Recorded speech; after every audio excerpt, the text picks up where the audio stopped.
Ready for Pesach.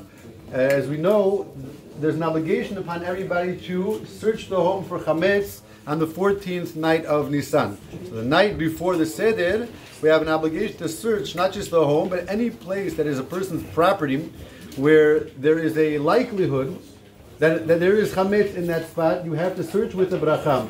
According to Chacham Ovadia, that includes a person's car.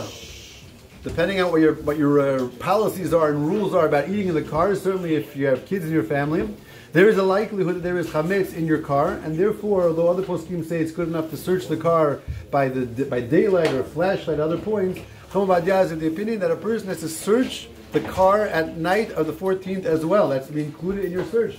So searching the car. Now, some people are still now going away for Pesach. For a couple of years that wasn't happening, and now people are going away again for Pesach.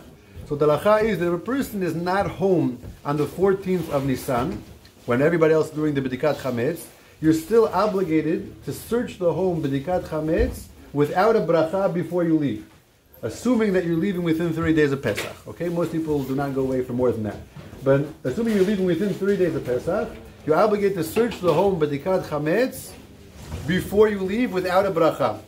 Most people are not going to clean their house if they're not going to be it's not going to be there for Pesach. So most people are selling, but nonetheless, there's still an obligation to search a certain area before you go. So you designate one room in the house, you clean that for Pesach, and you search before you leave the home without a bracha. Now, let's say a person is traveling to a hotel, and they're going to be in the hotel already on the night of the 14th. So that's already your jurisdiction.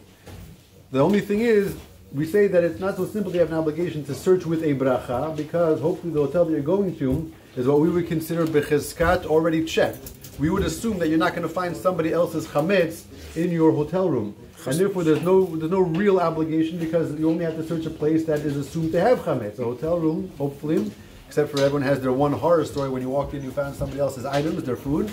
But most hotel rooms were not going to have any chametz, and therefore you search but without a bracha. You do a search ba'avara ba'alma. In other words, you take a search, a superficial search of the room just to make sure there's nothing there, and then there's no bracha, even though it's the 14th, because you can't assume there's any chametz in that room. What about children going to parents, going to in-laws? You have children that say that they're already the night before. Halacha is that as long as the room they're staying in was not fully checked for chametz, they may check for the chametz, b'dikat chametz, even with a bracha. But if the mother-in-law told you, no, the room is already fully checked, and again, you can't assume there's any chametz, so they search for chametz in that room, but without a bracha.